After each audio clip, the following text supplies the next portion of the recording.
ابلیس کا اسم ذات عبرانی لفظ ہے مگر اہل عرب اسے بلد سے ماخوذ کہتے ہیں جس کے معنی ناامید ہونے کے ہیں۔ چونکہ ابلیس کو اللہ سے کوئی امید نہیں رہی اس لیے ابلیس کہلایا۔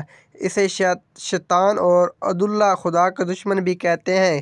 قرآن نے اس کا ظہور ابتدائے عالم سے بتایا ہے، اس لیے آدم اور حوا کو بہکایا اور شجرہ ممنوعہ کے کھانے کی اس لیے ترغیب دی کہ وہ کہیں ہمیشہ جنت میں ہی نہ رہیں۔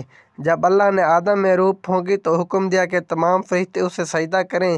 سب نے سجدہ کیا مگر ابلیس نے انکار کر دیا۔ اس لیے کہا کہ میں آگ سے بنا ہوں اور آدم خاک سے۔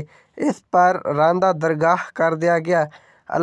اس نے اللہ سے قیامت کے دن تک مہلت طلب کی جو دے دی گئی اور لوگوں کو بہکانے کی طاقت بھی دے دی گئی۔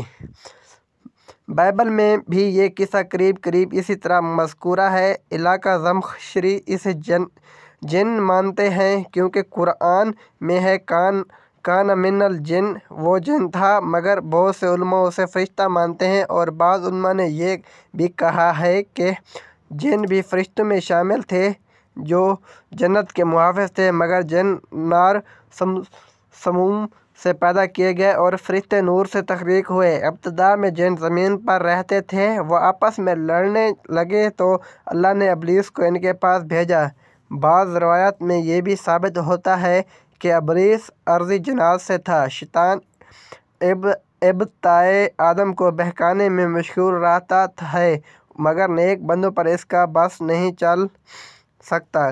قرآن میں سب سے پہلے اس کا ذکر سورہ بقرہ کے 3 رکوع میں آتا ہے جہاں ابتدائے آفرینش اور سیدنا آدم کا ذکر ہے۔ ابتدائے آفریشن کے بیان میں اسے ابلیس اور دوسرے مقامات پر شیطان کے لفظ سے یاد کیا گیا ہے، لیکن قرآن پاک میں شیطان کی جمع بھی آئی ہے۔ اس سے معلوم ہوتا ہے کہ اس کا پورا گروہ ہے۔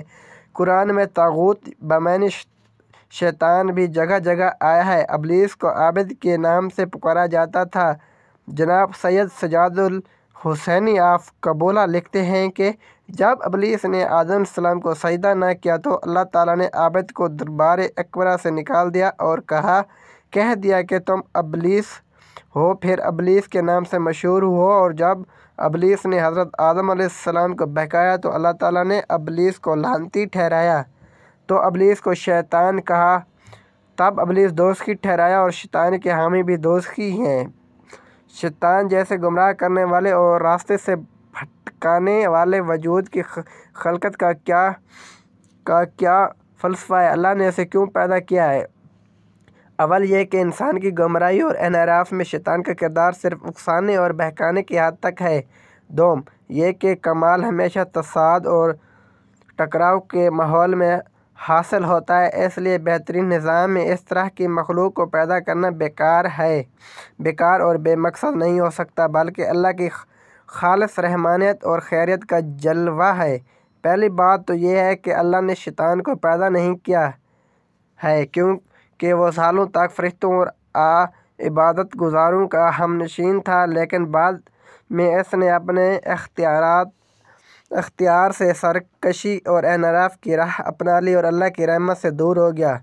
دوسرے یہ کہ شیطان کا وجود ایمانداروں اور راہ حق پر چلنے والوں کے لیے نقصان دہ نہیں ہے بلکہ ترقی اور کمال کا وسیلہ ہے، کیونکہ ترقی اور کمال ہمیشہ تصادم اور مقابلہ کے ماحول میں حاصل ہوتے ہیں۔ اس دنیا میں شیطان کا کردار اکسانے اور بہکانے کی حد تک، یعنی شیطان انسان کو گمراہی اور انحراف کی راہ کی طرف دعوت دیتا ہے۔ اللہ نے اس کو نقوص میں تصرف کی قدرت اور ان پر تسلط نہیں دیا ہے۔ ارشاد باری تعالیٰ ہے کہ اور بے شک اس کو ان لوگوں پر تسلط نہیں ہے جو ایمان لائے اور اپنے پروردگار پر بھروسہ کرتے ہیں۔ شیطان ان لوگوں سے بحث کرتا ہے اور کہتا ہے کہ مجھے تمہارے اوپر کوئی اختیار نہیں تھا سوائے اس کے کہ میں نے تمہیں بلایا۔ قرآنی تعلیمات اس بات کی حکایت کرتی ہیں کہ انسان کی گمراہی میں شیطان کا رول صرف اکسانے اور بلانے کی حد تک ہے اور وہ انسان کو جبرا گمراہی کی طرف نہیں کھینچتا، کیونکہ انسان دو طرح کی